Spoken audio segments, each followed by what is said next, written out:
3 दिन से भूख प्यास के कारण मेरी हालत बहुत खराब थी। मैंने एक परचून की दुकान में चोरी करने की कोशिश की, लेकिन पकड़ी गई। पुलिस ने मुझे जेल में डाल दिया।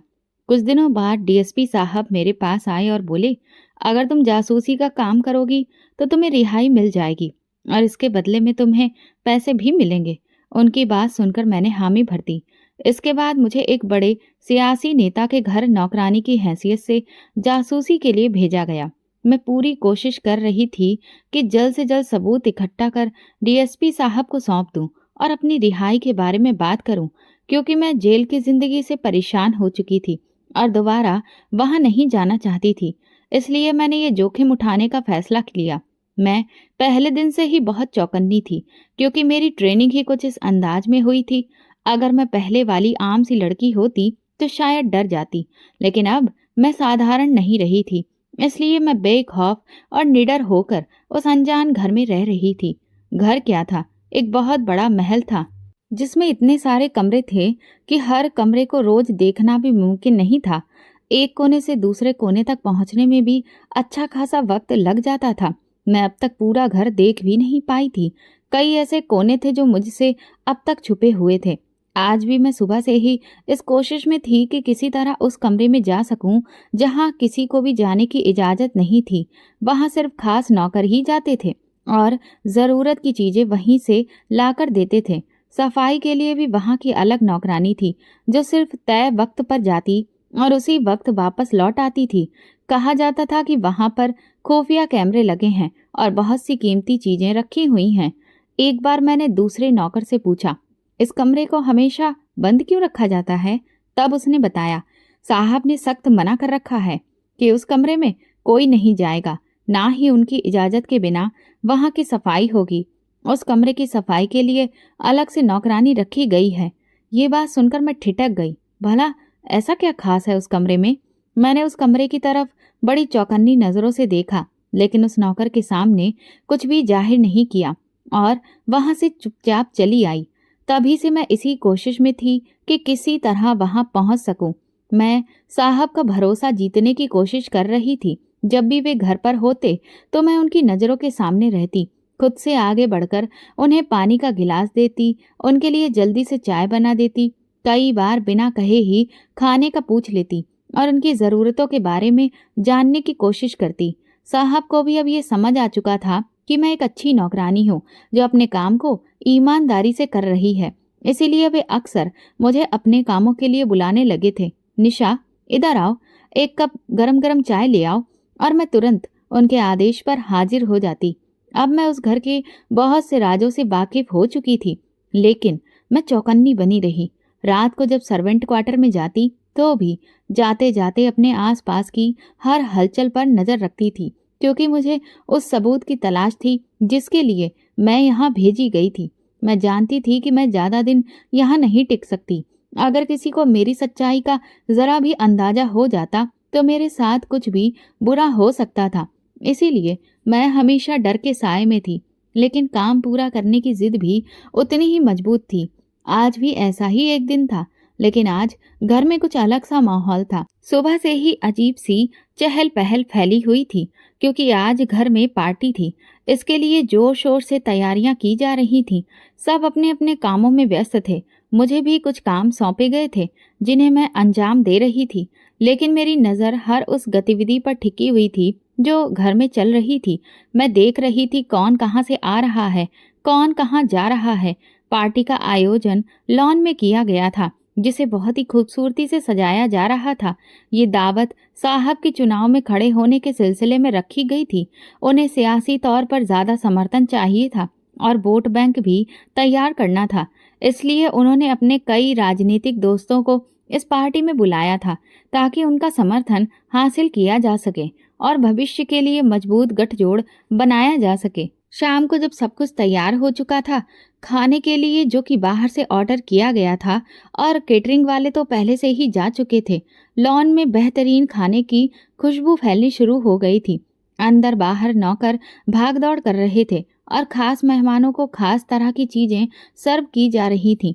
औरतें रंग बिरंगी ड्रेसों में मौजूद थीं। किसी ने बस कमर तक की ड्रेस पहनी थी तो कोई इधर उधर से कटी हुई डिजाइन वाली ड्रेस पहने हुए थी और किसी ने स्लीवलेस ड्रेस पहनी थी। इस तरह के कपड़े मैंने पहली बार औरतों को पहने देखे थे तो मुझे बहुत ही अजीब सा लग रहा था। लेकिन मैं जानती थी कि हाई सोसाइटी में आजकल ऐसी ड्रेसेस सभी औरतें पहनती हैं। यही वजह थी कि मैंने पहली नज़र डालने के बाद दूसरी नज़र उन लोगों पर डालना गवारा नहीं किया। कुछ देर के बाद मैं वापस किचन में आ चुकी थी क्योंकि अब बाहर मेरा कोई भी काम नहीं था। इतनी देर में जिस नौकरानी को साहब के कमरे की सफाई करनी होती है वो किचन में आई और कहने लगी, मैं ज़रा बाहर लॉन में जा रही हूँ, साहब ने मुझे बुलाया है। ये कहकर वो तेजी से लॉन की तरफ चली गई। उसके जाने के बाद ही एकदम से मुझे कुछ अजीब सा महसूस हुआ तो मैंने सोचा कि मैं उसके कमरे में जाकर देखती हूँ, क्या पता वो कमरा खुला हो या फिर वहाँ चाबी लगी हो।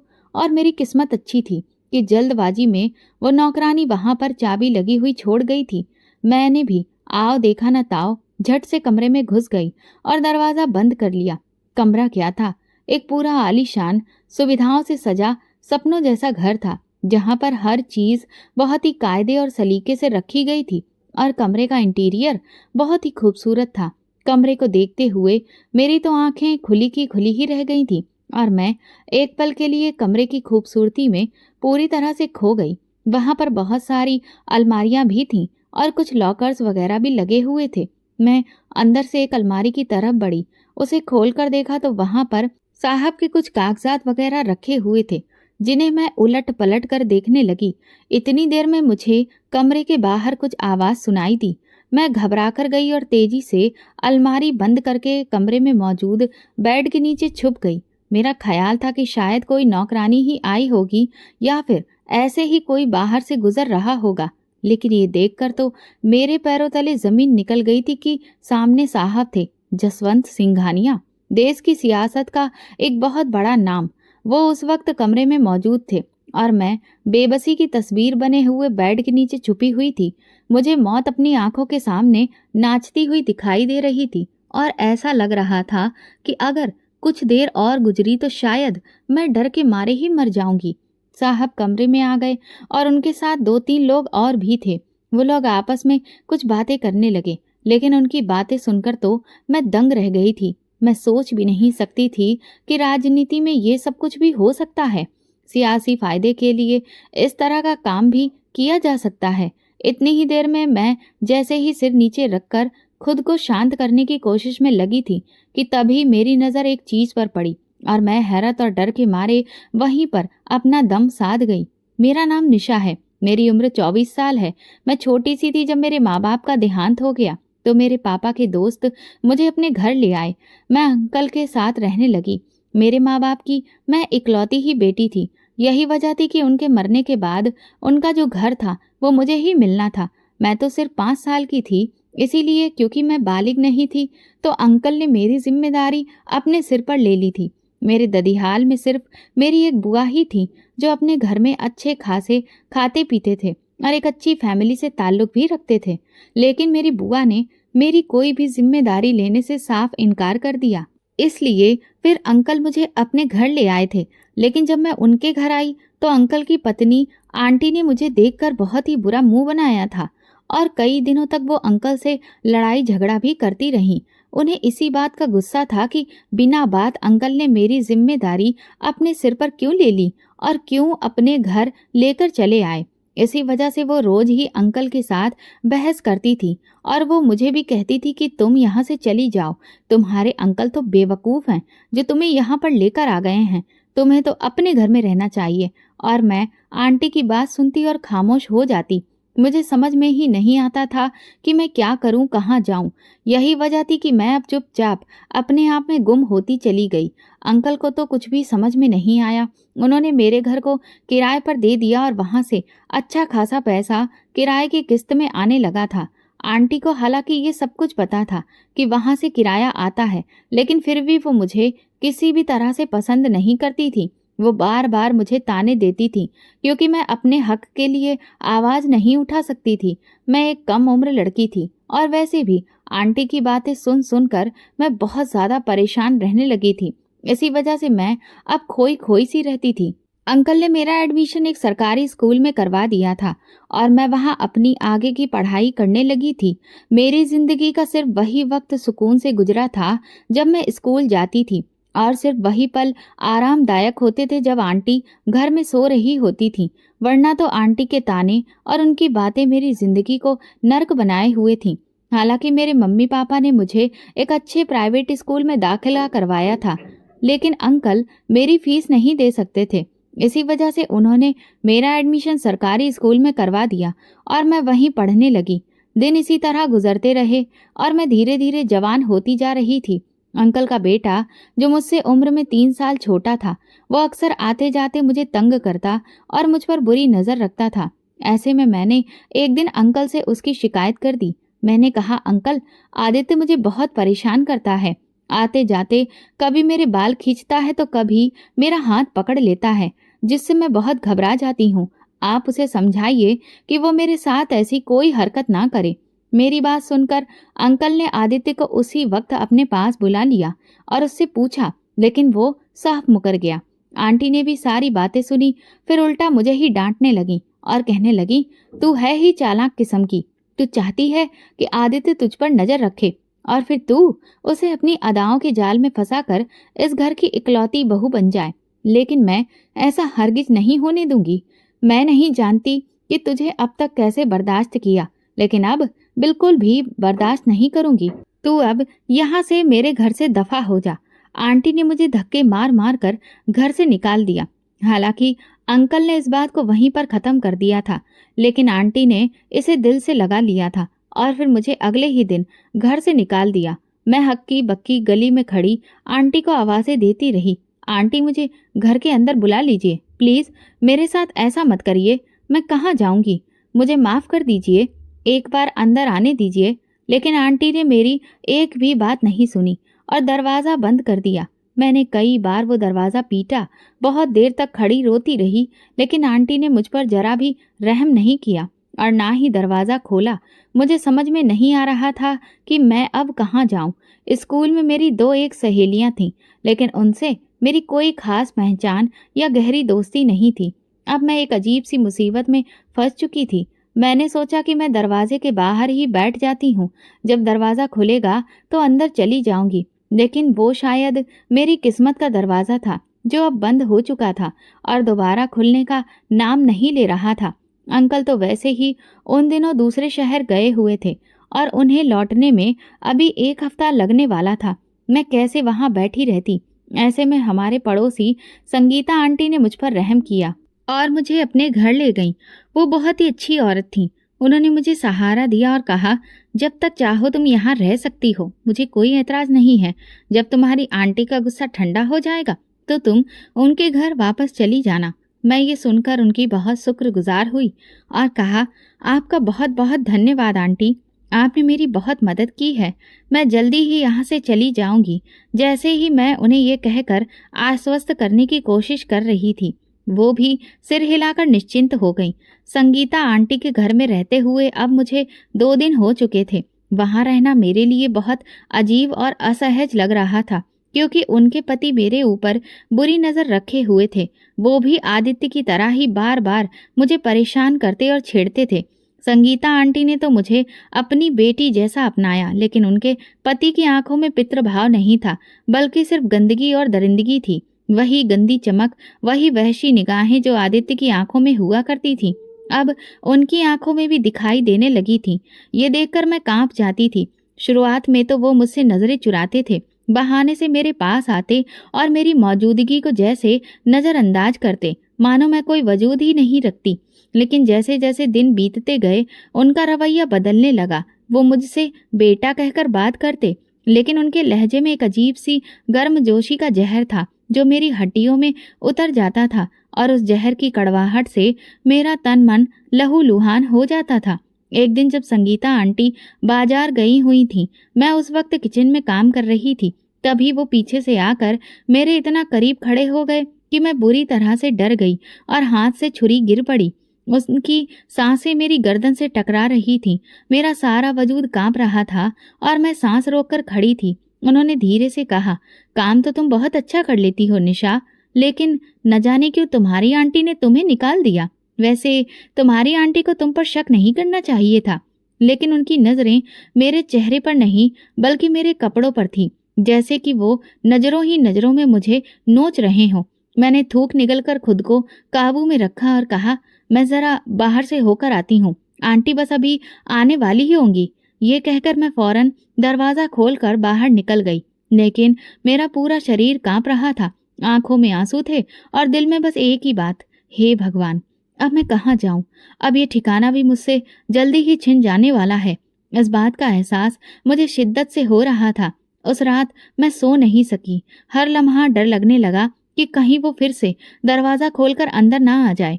मुझे अपनी माँ याद आने लगी, मेरी माँ जो अब किसी और ही दुनिया में थी और मुझे इन दरिंदों के बीच अकेला छोड़ गई थी। सुबह होने से पहले ही मैंने फैसला कर लिया कि मैं यहाँ नहीं रहूंगी, चाहे मुझे सड़कों पर ही क्यों न मरना पड़े, क्योंकि संगीता आंटी का मुझ पर बहुत बड़ा एहसान था। इसी वजह से मैं नहीं चाहती थी कि मेरी वजह से उनकी जिंदगी खराब हो और उनके पति के बीच रिश्ते में दरार आए। मैंने खामोशी से संगीता आंटी का शुक्रिया अदा किया और उनके तकिए के नीचे एक चिट्ठी रख दी और फिर एक पुरानी सी चादर ओढ़कर घर से निकल गई। कई दिनों तक शहर की सड़क मेरा बिस्तर बन गई थी। कभी मैं किसी मंदिर के बाहर तो कभी रेलवे स्टेशन की बेंच पर अपना समय गुजारती थी। भूख ने मेरे शरीर को तोड़ दिया था। मैं एक परचूनी की दुकान से रोटी उठाने लगी, तभी एक आदमी ने शोर मचा दिया, चोर चोर।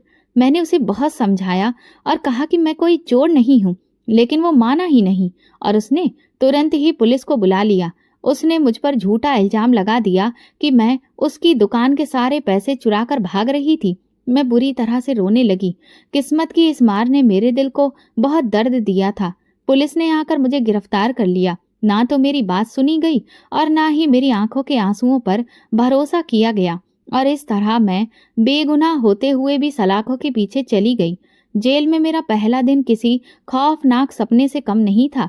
औरतों की चीखें, गालियों की बारिश और मर्द पुलिस वालों की गंदी नजरें, सब कुछ एक खौफनाक हकीकत की शक्ल ले चुका था। मैं खामोश रहकर दीवार से टेक लगाकर बैठी रही और सिर्फ प्रार्थना करती रही, हे भगवान, किसी भी तरह से मुझे बचा लो, कोई तो रास्ता निकाल दो, मुझ पर कुछ तो रहम खाओ, कुछ तो मेरी जिंदगी को बेहतर करो। एक दिन जेल का दरवाजा खुला और अंदर डीएसपी संजय जायसवाल दाखिल हुआ।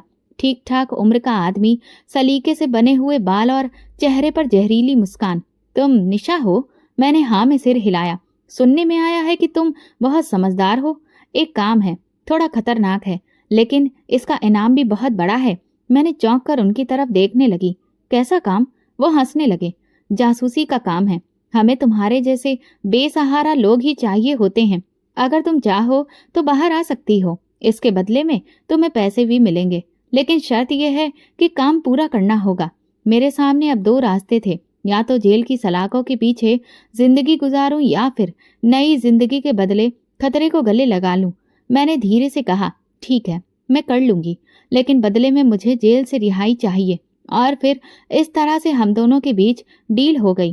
कुछ दिनों की ट्रेनिंग के बाद मुझे एक नया पहचान पत्र मिला, जिसमें झूठा नाम और झूठी कहानी थी, और मुझे एक महल जैसे घर में नौकरानी बनाकर भेज दिया गया। ये घर था जसवंत सिंघानिया का, जो देश की सियासत का एक बहुत बड़ा नाम था। वही इंसान जिसे मैं अब तक सिर्फ खबरों में देखा करती थी। जब मैं पहली बार उस घर में दाखिल हुई तो मेरी सांसें थम गईं। दीवारों पर महंगी पेंटिंग्स, गार्डन में राजहंस के जोड़ों के खूबसूरत पुतले और अंदर आने वाले मेहमानों की चमचमाती गाड़ियां। ये कोई साधारण घर नहीं था, बल्कि ताकत, दौलत और साजिशों का एक बड़ा किला था। लेकिन मुझे यहाँ एक काम के लिए भेजा गया था। मैं एक जासूस थी और मेरा काम छिपे हुए राजों को खोलना था। जसवंत का घर मेरी सोच से भी ज्यादा बड़ा निकला। ऊंची दीवारें, लोहे का भारी गेट और गेट के ऊपर लगे कैमरे जैसे हर वक्त मेरी निगरानी कर रहे हों। एक लम्हे को तो दिल चाहा कि वापस लौट जाऊं, क्योंकि मुझे ऐसा लग रहा था कि जैसे मैं खुद ही अपनी मौत को दावत दे रही हूं। लेकिन फिर खुद को याद दिलाया, निशा, अब पीछे हटने का तुम्हारे पास कोई रास्ता नहीं है। जब मैंने अंदर कदम रखा तो ऐसा महसूस हुआ जैसे किसी फिल्म के सेट पर आ गई हूँ। हर तरफ खुशबू बिखरी हुई थी, संगमरमर के फर्श पर ऐसी चमक थी कि आईना भी शर्मा जाए। सफेद यूनिफॉर्म पहने हुए नौकर इधर उधर दौड़ रहे थे, जैसे किसी राजसी खानदान की सेवा में लगे हों। मेरा स्वागत एक उम्र दराज नौकरानी मंजू देवी ने किया था। तुम नई हो, यहाँ किचन, लॉन और मेहमानों के कमरों की सफाई तुम्हारी जिम्मेदारी होगी। यहाँ ज्यादा बोलना नहीं और हर वक्त बस पीछे ही रहना। साहब को सवाल करने वाले नौकर पसंद नहीं हैं। मैंने खामोशी से सिर हिलाया और फिर सिर झुकाकर उनके पीछे चल पड़ी, लेकिन दिल में बस एक ही बात गूंज रही थी, मैं यहाँ जासूसी करने आई हूँ, सफाई करने के लिए नहीं। पहला दिन तो सुकून से गुजर गया। जसवंत सिंघानिया को मैंने सिर्फ एक झलक में देखा था। वो सीढ़ियों से उतरते हुए फोन पर बात कर रहे थे। उनके कपड़े बहुत महंगे थे, चेहरा सुकून से भरा, लेकिन आंखों में वही भ्रम की चमक थी जो अक्सर दो चेहरे रखने वाले लोगों की आंखों में होती है। एक लम्हे को मैं रुककर उन्हें देखने लगी, फिर वो फोन पर बात करते हुए आगे बढ़ गए। दिल में एक अजीब सा डर जरूर था, लेकिन फिर मैं खुद को संभाल कर सफाई में लग गई। अगले दिन पहले दिन की तरह ही शुरू हुआ। मैंने सोचा कि अगर जसवंत सिंघानिया जैसे आदमी के कमरे तक पहुंचना है तो सबसे पहले उसका भरोसा जीतना होगा। इसीलिए हर लम्हा खुद को वफादार, कर्तव्यनिष्ठ और ईमानदार नौकरानी के तौर पर पेश किया। जब भी वो पानी मांगता मैं तुरंत ही लेकर आ जाती। चाय की खुशबू फैलती तो मैं उनके दरवाजे पर मौजूद होती। निशा, उन्होंने पहली बार मेरा नाम लेकर पुकारा था। एक कप चाय ले आओ, और मैं उनका हुक्म बजाते हुए सर झुकाकर थोड़ी ही देर बाद चाय ले आई थी। कुछ दिन गुजरे और मुझे लगा कि मेरा लक्ष्य धीरे धीरे मेरे करीब आ रहा है। घर के खास नौकर भी अब मुझ पर भरोसा करने लगे थे और छोटी मोटी बातें भी मुझे बताने लगे थे। मंजू आंटी एक दिन बोली, साहब का एक खास कमरा है नीचे बेसमेंट में, वहां कोई भी नहीं जा सकता, बस सफाई के लिए एक खास लड़की जाती है, और वो भी अपने तय किए हुए वक्त पर। मैंने हैरानी से पूछा, वो कमरा कैसा है? मंजू आंटी ने मेरे चेहरे की तरफ देखा और आवाज धीमी करके बोली, बस तुम ये समझ लो कि वहां पर राज छुपे हैं जिनके बारे में जानने की इजाजत किसी को नहीं है। यही वो लम्हा था जब मेरे अंदर का जासूस जाग उठा। यही वो जगह थी जहां मेरे सवालों के जवाब छुपे थे। अब मेरी तमाम कोशिशें उसी कमरे के आसपास घूमने लगी थीं। मैं खुद को कमरे के करीब ले जाने वाले हर कदम पर नजर रखने लगी थी। उस नौकरानी का व्यवहार, उसके कमरे में जाने का वक्त, उसके हाथों में लटकती हुई चाबी, सब कुछ मेरे दिल और दिमाग पर छप जाने लगा था। फिर वो दिन आ गया जब घर में बड़ी पार्टी थी। जसवंत सिंघानिया के सियासी मेहमान आने वाले थे। हर तरफ हलचल मची हुई थी। नाचना, गाना, सजावट, खुशबुएं, हंसते मुस्कुराते, कह कहे लगाते लोग। मैंने खुद को किचन के काम में व्यस्त दिखाया, लेकिन दिल और आंखें उसी खास नौकरानी पर थीं। मैं जा रही हूँ, साहब ने मुझे बुलाया है। वो जल्दबाजी में थी। किचन से गुजरते हुए उसने जैसे ही चाबी निकाली और काउंटर पर रख दी, शायद जल्दबाजी में भूल गई। मेरी सांसें रुक गईं। यही मौका है। मैंने तुरंत चाबी उठाई और कमरे की तरफ बढ़ गई जहां इस पूरे घर का सबसे अंधेरे राज छुपा था। चाबी जैसे ही मेरे हाथ में आई, मेरी उंगलियां पसीने से भीग गईं। ऐसा लग रहा था कि जैसे पूरे शरीर पर किसी ने बर्फ की सिल्लियां रख दी हों और कदमों पर वजन बढ़ गया हो। लेकिन मेरा जहन, मेरी सोच, सब कुछ उस एक लम्हे पर नजर टिकाए हुए था। आज या फिर कभी नहीं। सारे नौकर अपनी अपनी दौड़ में लगे हुए थे।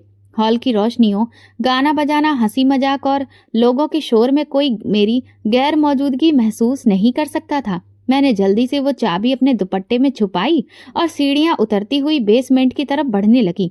बेसमेंट के अंधेरे और सन्नाटे से भरे रास्ते को चीरती हुई मैं हर कदम आगे बढ़ा रही थी। मेरा दिल तेजी से धड़क रहा था और डर के मारे पसीना पसीना हो रही थी। मैं धीरे धीरे उस दरवाजे के पास पहुंची जिसके बारे में मंजू आंटी ने कहा था कि ये सबसे खास कमरा है। सांसें तेज हो चुकी थीं। मैंने चाबी हाथ में ली, दरवाजे में लगाई और एक हल्की सी क्लिक की आवाज आई और तभी दरवाजा खुल गया। एक लम्हे के लिए मेरी सांस रुक गई। दरवाजे के अंदर कदम रखते ही खुद ब खुद रोशनी जल उठी, जैसे ये कमरा मेरे ही आने का इंतजार कर रहा हो। ये कमरा नहीं, पूरी दुनिया थी।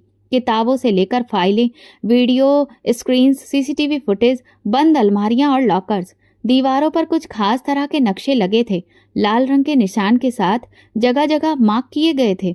कमरे के एक तरफ 2 स्टील की अलमारियां थीं जिन पर ताले लगे थे, लेकिन एक अलमारी खुली हुई थी। मैं अचानक से उसकी तरफ बढ़ी। अलमारी खोली तो उसमें फाइलें थीं।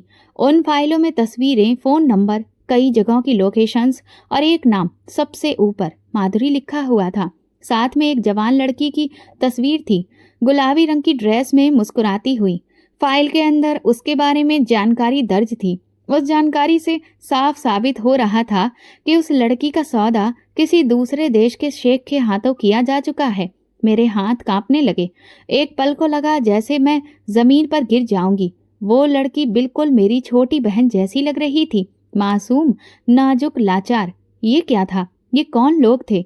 मैं कहाँ आकर फंस गई थी?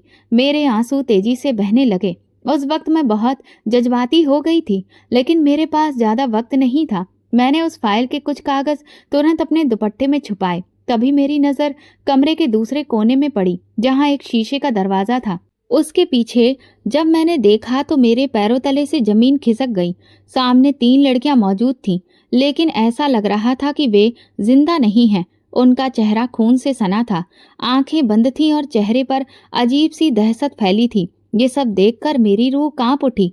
मेरे लिए अब ये सब सिर्फ एक मिशन नहीं, बल्कि मेरा फर्ज बन गया था। तभी दरवाजे पर अचानक से कदमों की आवाज सुनाई दी। मैं चौंक गई, चाबी वापस दरवाजे में लगाई और झट से अलमारी बंद करके एक बेड के नीचे घुस गई, जो कमरे के ठीक बीच में लगा था। बेड के नीचे बहुत ही कम जगह थी, लेकिन मैं किसी तरह से खुद को छुपा पाई। दरवाजा खुला, जसवंत सिंघानिया अंदर दाखिल हुआ। उसके साथ 2 और लोग थे, वही चमकते हुए कपड़े, कह कहे और हाथ में सिगार भी था। वो तीनों लाशें कल ले जानी हैं, कचरे के ट्रक में, जैसे पिछली बार ले गए थे। और फाइलें? उनमें से एक ने पूछा। जल्दी करो, नया माल आने वाला है, खास अरब मेहमानों के लिए। मैं वहां बेड के नीचे सांस रोके दिल थामे बैठी थी। एक तरफ लाशें थीं, दूसरी तरफ दरिंदे, और मैं इस बेड के नीचे बेबस हालत में मौजूद थी। लेकिन मैंने ये फैसला कर लिया था कि मैं ये खेल खत्म करके ही रहूंगी। अब मैं सिर्फ जासूसी नहीं करूंगी, मैं गवाही दूंगी और सच बयां करूंगी। इस हालत में मैं बेड के नीचे थक चुकी थी। मेरी आंखें हल्की सी बंद थीं, लेकिन दिमाग पूरी तरह जाग रहा था। जसवंत सिंघानिया की आवाजें मेरे कानों से टकरा रही थीं, जैसे कोई जहर मेरी रगों में धीरे धीरे घोल रहा हो। यह आखिरी बार है, इस बार कोई भी गलती नहीं होनी चाहिए। अगले हफ्ते लोग आ रहे हैं, और वो लड़की पूनम, उसे आज ही फार्म हाउस शिफ्ट कर दो। दूसरा आदमी बोला। लेकिन वो बहुत शोर मचाती है और उसकी आदत भी बहुत खराब है। जसवंत सिंघानिया ने सिगार की राख जमीन पर झाड़ी। तो तोड़ दो उसका घमंड। यहाँ जो आया है वो माल है, कोई इंसान नहीं। मेरे पूरे शरीर में आग लग गई। इतनी बेरहमी से उसने एक लड़की के लिए जो शब्द कहे वो छुरी बनकर मेरे दिल में उतर गए। होंठ काट लिए, आंखें बंद कर ली ताकि सिसकी भी ना निकले। अगर मैं जरा सा भी हिलती तो वो मुझे देख लेते, फिर मेरा भी वही अंजाम होता जो उन 3 लाशों का हुआ था, या शायद उससे भी बदतर। उनकी बातें कुछ देर तक और चलती रहीं। मैं हर शब्द अपने दिमाग में अच्छे से बिठा रही थी। पूनम, फार्म हाउस, दुबई के मेहमान और वो फाइल जिसे वे गोल्ड फाइल कह रहे थे। फिर अचानक दरवाजा बंद होने की आवाज आई और कमरे में खामोशी छा गई। मैंने तकरीबन 2 मिनट तक इंतजार किया, फिर धीरे से अपना सिर बाहर निकाला।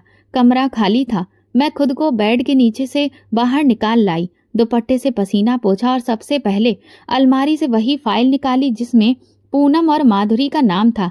इस बार मैंने एक छोटा सा मोबाइल भी निकाला जो मुझे डीएसपी ने दिया था। उन फाइलों के कुछ पन्नों की तस्वीरें लीं। पिछले कमरे की तस्वीर लेने की हिम्मत नहीं हुई, बस चंद क्लिक लिए ताकि अलमारी और लॉकर्स का रिकॉर्ड भी मेरे पास रहे। फिर मैंने सब कुछ वापस रख दिया और कमरा वैसा ही कर दिया जैसा पहले था। दरवाजा बंद किया और तेजी से बेसमेंट से बाहर निकल गई।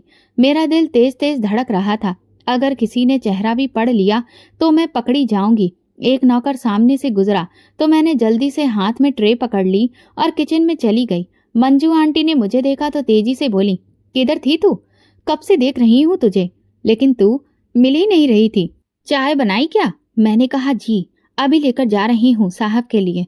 चाय का कप लेकर मैं दोबारा हॉल की तरफ गई, जैसे कुछ हुआ ही ना हो, लेकिन अंदर से मैं किसी भूकंप की तरह हिल चुकी थी। रात को अपने कमरे में आने के बाद मैंने वो मोबाइल सबसे पहले एक सुरक्षित जगह पर छुपाया।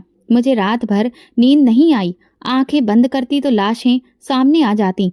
वे 3 चेहरे जिन्हें जिंदगी ने शायद हंसने की मोहलत भी नहीं दी थी, लेकिन मरने के बाद भी सुकून नहीं मिला। अगली सुबह मैंने मौका देखते ही बाथरूम से निकलकर मोबाइल निकाला, दरवाजा बंद किया और जल्दी से डीएसपी को मैसेज भेजा। सबूत मिल गया है, कमरा बेसमेंट में है, फाइल, लाशें, सब कुछ है। अब मुझे यहाँ से निकालो।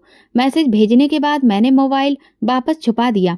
अब मुझे सिर्फ इंतजार था, लेकिन ये इंतजार आसान नहीं था। हर लम्हा ऐसा लग रहा था जैसे जसवंत सिंघानिया के कदमों की आवाज मेरे करीब आ रही हो। हर पल खतरे की घंटी की तरह महसूस हो रहा था। खौफ से मेरी हालत बहुत बुरी थी और ऐसा लग रहा था कि जैसे मैं कभी भी पकड़ी जाऊंगी। 2 दिन गुजर गए और डीएसपी का कोई जवाब नहीं आया। मेरे मन में अब तरह तरह के ख्याल और शक पैदा होने लगे। एक रात मुझे ऐसा लगा कि जैसे कोई मेरे सिर के पास खड़ा है। पलटकर देखा तो एक साया खिड़की से बाहर निकलता हुआ दिखाई दिया। डीएसपी का अब तक कोई जवाब नहीं आया था। क्या वो सब झूठ था? क्या मैं सिर्फ उसका मोहरा बनकर रह गई थी, या फिर वो भी बिक चुका है? तरह तरह के ख्याल मुझे बेचैन करने लगे थे। मन बार बार कहने लगा कि डीएसपी पर भरोसा ना करूं, लेकिन मैं जानती थी मुझे उस पर भरोसा है। जरूर कोई मजबूरी रही होगी, वरना वो मुझे इशारा तो जरूर देता। मैं उसका बस इंतजार ही करती रही। कोई जवाब नहीं मिला। फिर मैंने खुद को याद दिलाया, नहीं, वो ऐसा नहीं हो सकता। वो इंसान जिसने मुझे जेल की गंदगी से निकाल कर इस मिशन पर भेजा था, जिसने मेरी आंखों में झांक कर कहा था, ये देश मेरे लिए ईमान की तरह है निशा। अगर इस देश की बहन बेटियां सुरक्षित नहीं रही तो लानत है मेरी वर्दी पर। मैंने भगवान से प्रार्थना की, भगवान अगर वो इंसान सच्चा है तो उसे मेरे पास भेज दो। मेरी हिम्मत खत्म हो रही है। सारी रात रो रो कर भगवान से मैं प्रार्थना करती रही, क्योंकि यहाँ मैं बेमौत मारी नहीं जा सकती थी। मुझे आजादी से जीना था, खुली हवा में सांस लेना था। भगवान पर भरोसा करके कुछ सुकून महसूस होने लगा था। और फिर अगली सुबह सूरज अभी निकला भी नहीं था। मैं हमेशा की तरह बर्तन धोने के बहाने लॉन की ओर गई, ताकि थोड़ी राहत की सांस ले सकूं। तभी मेन गेट पर हंगामा हुआ। गाड़ियों के टायर चरमराए, पुलिस का सायरन बजा और गेट जोर से खुला। 4 पुलिस की गाड़ियां अंदर दाखिल हुईं और उनके बीच वो चेहरा, वो वर्दी, वो आंखें, डीएसपी संजय जायसवाल। उसे देखकर मेरा दिल सुकून से भर गया। मैं वहीं जमीन पर बैठ गई। आंखों से ढेर सारे आंसू बहने लगे। वो आ गया था। मेरा भरोसा जिंदा था। घर में भगदड़ मच गई। जसवंत सिंघानिया के आदमी अंदर भागने लगे। गार्ड्स ने बंदूकें संभाल ली, लेकिन डीएसपी ने तेज आवाज में कहा, कोई भी हरकत नहीं करेगा। हमारे पास अदालत का वारंट है। ये घर इंसान की खरीद फरोख्त, अगवा और कत्ल जैसे संगीन इल्जामों में शामिल है। जसवंत सिंघानिया सफेद कोट पैंट में अंदर से निकला और गुस्से से बोला, तुम्हें पता है तुम किससे बात कर रहे हो? मैं तुम्हारी वर्दी छीन लूंगा। संजय ने उसकी आंखों में आंखें डालकर कहा, तुम पहले इंसानियत के काबिल बनो, फिर मुझसे बात करना। जसवंत किसी को फोन करने लगा। जब सब लोग अंदर की तरफ बढ़े तो डीएसपी साहब मेरे पास आए। मैं बड़ी मुश्किल से सिर उठाकर बोली, आपको आने में इतनी देर क्यों लगी? मुझे लगा शायद आप भी। कहते कहते मैं चुप हो गई। वो गहरे दुख में डूब गए थे। उनकी आंखों में नमी थी। कहने लगे, निशा, मेरे पापा मेरा सहारा इस दुनिया से चले गए। उनकी मिट्टी उठी तो लगा कि दुनिया ही रुक गई, लेकिन तुम्हारे संदेश ने मुझे दोबारा खड़ा कर दिया और मैं तुरंत अपने फर्ज को निभाने के लिए पहुंच गया। मैं रोती रही तो उन्होंने मेरा हाथ पकड़कर कहा, अब तुम अकेली नहीं हो। अब तुम सिर्फ एक जासूस नहीं, बल्कि मेरी टीम का हिस्सा हो। तुमने वो काम किया है जिसकी तलाश में मैं कई सालों से था, और आज मेरी मेहनत सफल हो गई। मैं उनकी ये बात सुनकर बहुत खुश हो गई। बेसमेंट से वही फाइलें, वीडियो, तस्वीरें और लाशें निकाली गईं। मीडिया को बुलाया गया और जसवंत सिंघानिया को हथकड़ियों में जकड़ लिया गया। किसी ने सोचा भी नहीं था कि जो आदमी रोज टीवी पर देश की सियासत और बागडोर को कैसे चलाना है, इस बात पर बात करता है, वही दरिंदा उनकी बेटियों को खरीदने और बेचने का ठेकेदार निकलेगा। कार्रवाई पूरी हो चुकी थी। डीएसपी संजय जायसवाल ने मुझे सुरक्षित जगह पर रहने के लिए भेज दिया और मेरे हाथ में वो मोबाइल भी दिया जिसमें मेरे द्वारा खींचे गए वे सबूत थे। तुमने सिर्फ एक मिशन पूरा नहीं किया है निशा, बल्कि तुमने बेटियों की इज्जत लौटाई है, उन्होंने कहा। मैंने धीमी आवाज में कहा, ये तो मेरा फर्ज था साहब। जसवंत सिंघानिया के खिलाफ एक मजबूत केस तैयार किया गया और आज उस केस की सुनवाई थी। अदालत में सन्नाटा था। एक हॉल जिसमें मीडिया, पुलिस, बड़े लोग और कुछ मासूम आंखें मौजूद थीं, जिनकी उम्मीदें और दर्द मेरी गवाही से जुड़ा हुआ था। मैं, जो अब तक सिर्फ जुल्म सहती आई थी, आज गवाही के कटघरे में खड़ी थी। साधारण कपड़े, दुपट्टे से ढका सिर, लेकिन आज आवाज में एक भरोसा था। जज ने मेरी ओर नजरें गाड़ते हुए कहा, आप बयान देना चाहती हैं? मैंने धीरे से सिर हिलाकर कहा, जी, मैं कहना चाहती हूँ, सब कुछ बताना चाहती हूँ। और फिर एक गहरी सांस लेकर मैंने कहना शुरू किया, मेरा नाम निशा है और मैं इस देश की एक गुमनाम बेटी हूँ, जिसके माँ बाप बचपन में छिन गए। फिर जिसने सहारा दिया उसने भी ठुकरा दिया, और फिर मैं सड़क पर आ गई।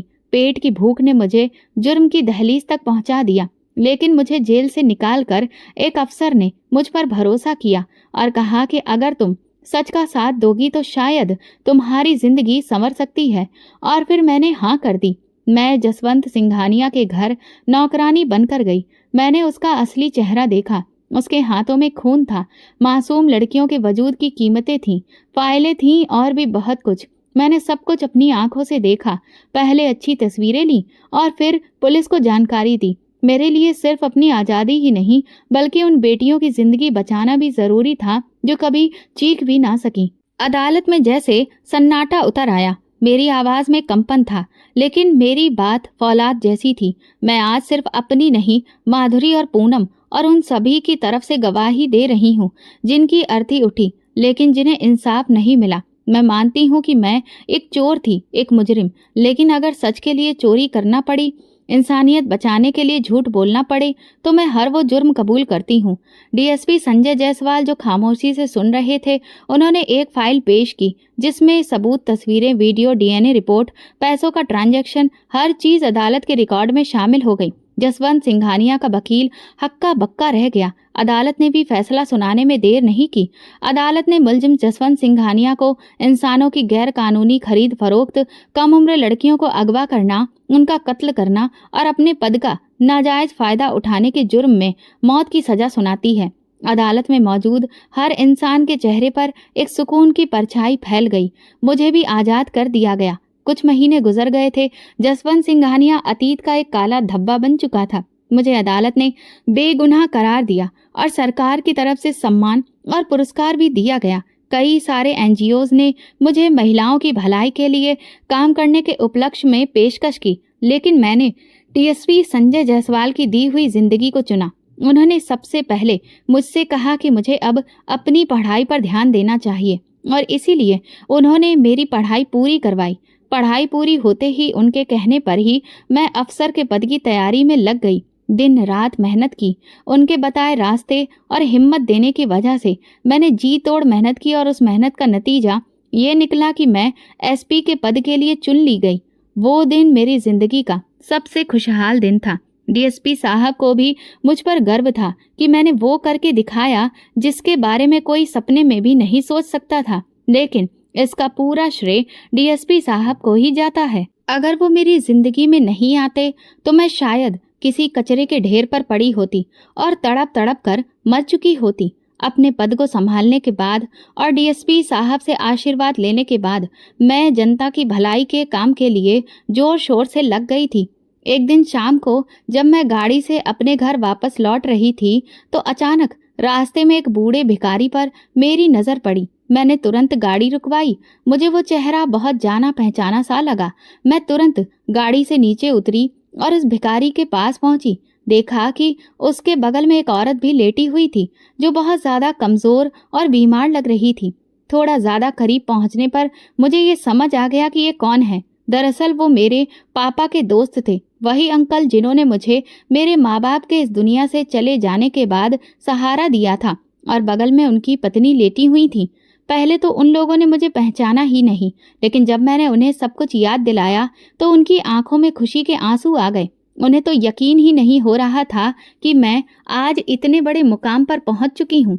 मुझे पहचानते ही आंटी ने शर्मिंदगी से अपना सर झुका लिया और हाथ जोड़कर माफी मांगने लगी। कहने लगी, निशा बेटी, मुझे माफ कर दो। मैंने तुम पर बहुत जुल्म किया, तुम पर जरा सा भी तरस नहीं खाया और तुम्हें धक्के देकर घर से बाहर निकाल दिया। शायद मेरे उन्हीं बुरे कर्मों की आज भगवान मुझे ये सजा दे रहा है कि मैं खुद दर दर की ठोकरें खा रही हूँ। जिस घर से मैंने तुम्हें धक्का देकर निकाला था, उसी घर से मुझे भी धक्का देकर निकाल दिया गया।